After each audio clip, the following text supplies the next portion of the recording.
웅크다트가 뭐의 약자냐면요. 국제연합무역개발회의다. 응? 국제연합무역개발회의. 국제연합무역개발회의 약어가 아니고, 자, 이제 국제연합무역개발회의는 이제 United Nations Conference on Trade and Development 이렇게 나와 있죠. 예. 이렇게 나와 있는데 또 여기에 나와 있는 게 이제 가트도 나와 있습니다. 가트도. 예. 근데 이 웅크다트는 뭐냐면요. 자, 2차 세계대전 이후에 제2차 세계대전 이후에 많은 국가들이 독립을 합니다. 우리나라도 독립을 하죠.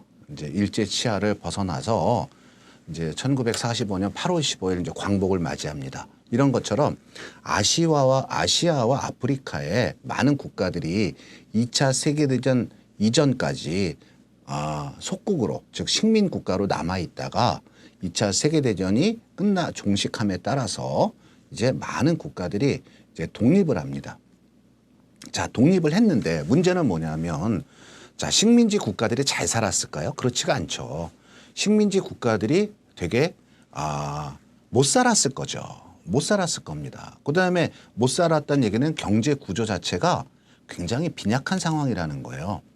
그러다 보니까 한번 우리 논리적으로 생각을 해봅시다. 제2차 세계대전이 일어난 것은 결국 국가 간의 어떤 갈등으로 일어났지만 사실 그 저변으로 가면 전쟁을 촉발했던 이유는 경제적인 이유예요. 즉 경제적으로 예를 들면 넉넉한 삶을 사람들이 다 전 세계가 살고 있었다면 전쟁이 일어날 이유가 없죠. 뭔가 서로 그 부존 자원의 차이도 있고 기술력의 차이도 있고 또 빈부의 격차도 심하고 또 북반구 남반구 해가지고 잘 사는 나라와 못 사는 나라의 또 이 갭이 크고 하다 보니까 갈등이 발생한 거예요.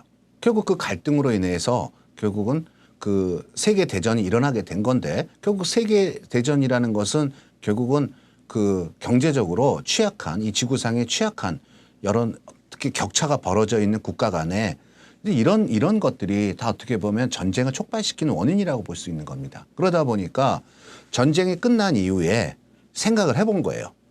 이제 연합국 측에서 주로 이제 전승 국가죠. 미국을 비롯한 연합국가. 그다음에 이제 독일, 일본, 이탈리아 같은 이제 패전 국가가 있었겠죠. 근데 결국은 이런 2차 세계대전 이후에 이들로부터 벗어난 많은 식민 국가들이 경제적으로 취약하고 인구는 또 굉장히 많죠.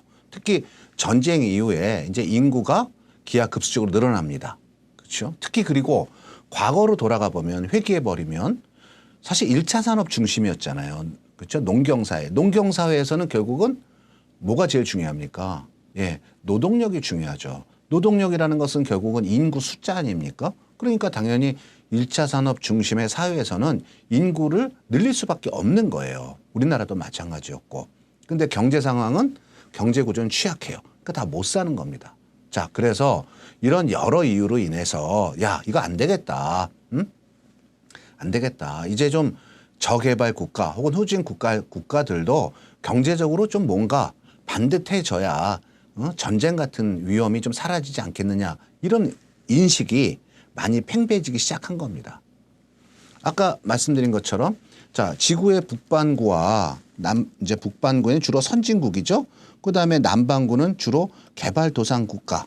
주로 이제 저개발 국가예요. 그러니까 경제적으로 격차가 심했습니다. 이런 것이 결국은 세계 평화의 위협 상황이더라.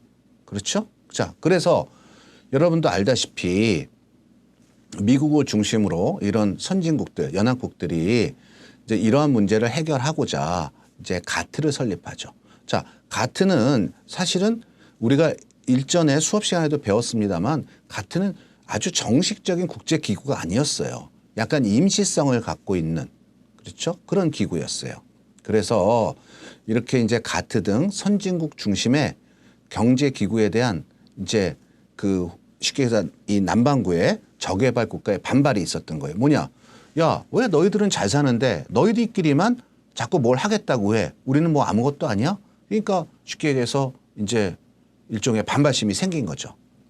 그렇죠? 그래서 이제 이 남반구에 있는 이제 이 저개발 국가들이 쉽게 얘기해서